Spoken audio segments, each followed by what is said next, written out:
Esta é a vida inspiradora de Santa Rafka, que nasceu em uma pequena aldeia libanesa e se tornou um farol de fé e resiliência em um mundo dominado pelas sombras e desespero. Sua castidade perfeita, sua modéstia e seu pudor, que ainda hoje conquistam o coração daqueles que querem se aproximar de Deus. Santa Rafka foi uma monja libanesa maronita que transformou sua dor em uma lição eterna de alegria e esperança, uma verdadeira luz na escuridão. Sua história é também um testemunho de como o sofrimento pode ser uma ponte para a verdadeira felicidade e santidade. Mesmo diante das maiores tribulações, jamais se queixou nem reclamou algum favor de alguém, apenas agradecia. E foi com aquele seu sorriso que ela nos ensinou a ver o mundo com outros olhos. Rafka Pietra Chubok. Ela nasceu no dia 29 de junho de 1832 em Himalaia, uma pequena aldeia nas montanhas do Líbano. E como esse era o dia de São Pedro e São Paulo, a menina recebeu o nome de batismo de Boutroussier, cuja tradução aproximada seria Petra ou Petrina, que é o feminino de Pedro. Os maronitas são os cristãos católicos orientais que devem seu nome a São Maron, um monge que viveu no século V. Portanto, a Igreja Maronita é uma igreja católica de rito oriental, em plena comunhão com a sede apostólica romana, ou seja, essa igreja reconhece a autoridade do Papa. A Igreja Maronita é uma igreja tradicional no Líbano. Ela possui um rito próprio, diferente do rito latino, que é adotado pelos católicos ocidentais. A pequena Rafka nasceu em um contexto histórico onde o Líbano estava vivendo um período tumultuado de mudanças políticas, sociais e religiosas. Sua família maronita foi particularmente marcada por tragédias e dificuldades. Aos 7 anos, ela perdeu sua mãe e, mais tarde, seu pai casou-se com outra mulher, e essa madrasta será muito hostil à menina. Esse período será de muitas provações para Rafka, mas será também nestes momentos que ela vai encontrar forças para aprofundar sua fé verdadeira em nosso Senhor Jesus Cristo. Ela encontrava consolo nesta fé, aprendendo orações e cultivando uma devoção especial à Santíssima Virgem, que se tornou sua mãe espiritual. Sua adolescência foi marcada pelas guerras civis e pela instabilidade política, e isso aumentava cada vez mais o sofrimento do povo. Para ajudar sua família, ela trabalhou como empregada doméstica em Damasco. Ali ela se destacou pela sua piedade e dedicação. Apesar dos desafios, sua vocação religiosa começou a florescer. Seu pai fazia muita pressão para que ela se casasse, mas Rafka sentiu que sua verdadeira chamada era a vida religiosa. Em vez de ceder às pressões familiares, ela se voltou para Deus, pedindo orientação e decidindo dedicar sua vida ao serviço divino. Quando ela tinha 21 anos, ela entrou para o convento das Mariamitas, em Bikfaya, ali no Monte Líbano. Apesar da resistência inicial de seu pai, que tentou levá-la de volta para casa, ela fez uma escolha muito firme. Seu desejo de seguir a vida religiosa era tão profundo que ela recusou qualquer tentativa de retornar a casa. Sua determinação e fé foram evidentes quando rejeitou as pressões da família e se entregou completamente à sua nova vocação. Rafka foi finalmente admitida ao noviciado e depois ela fez sua profissão religiosa.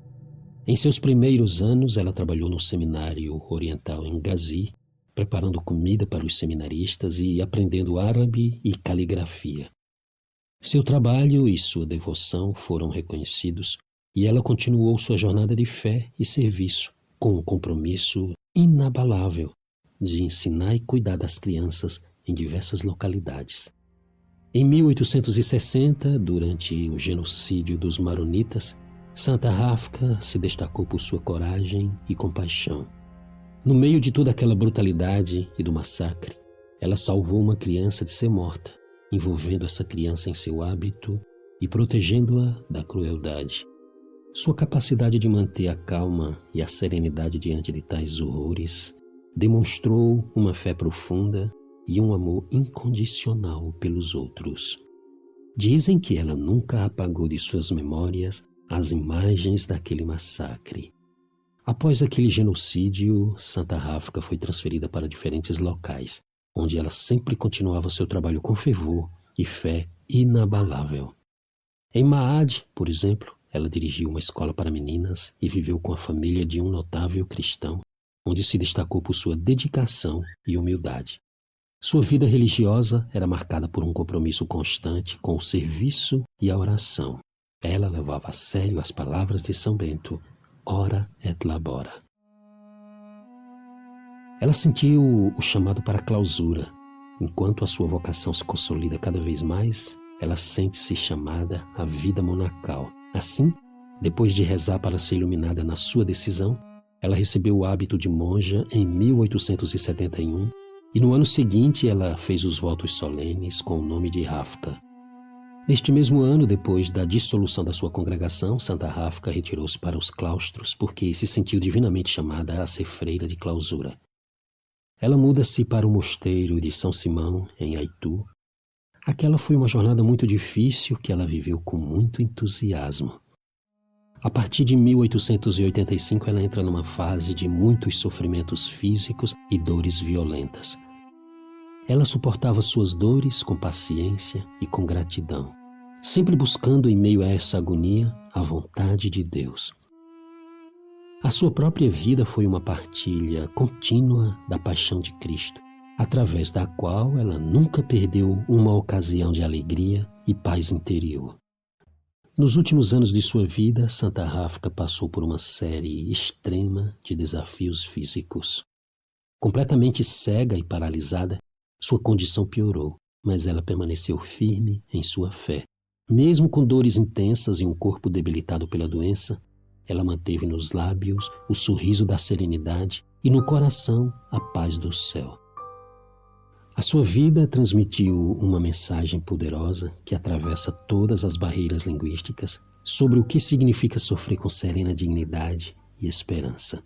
A sua devoção não consistia apenas em sofrer, mas ela também operava milagres através da sua intercessão. Sua história de vida está repleta de feitos extraordinários que provaram que ela era santa e estava em contato com o céu. De curas milagrosas até acontecimentos prodigiosos durante a sua vida, as intercessões de Santa Rafka serviram para inspirar e consolar as pessoas ao seu redor. Em seus derradeiros momentos, Santa Rafka demonstrava aquela mesma paz e fé que caracterizou toda a sua vida. A sua morte foi tão tranquila como a promessa que ela fez ao seu Criador. Seu corpo foi descoberto sem qualquer corrupção e muitos testemunharam a extraordinária luz que brilhava em seu túmulo, atestando a santidade de sua vida. Santa Rafka deixou um legado de fé e resiliência para a eternidade. A sua vida é prova suficiente de que a dor e o sofrimento podem ser transformados em fontes luminosas de alegria.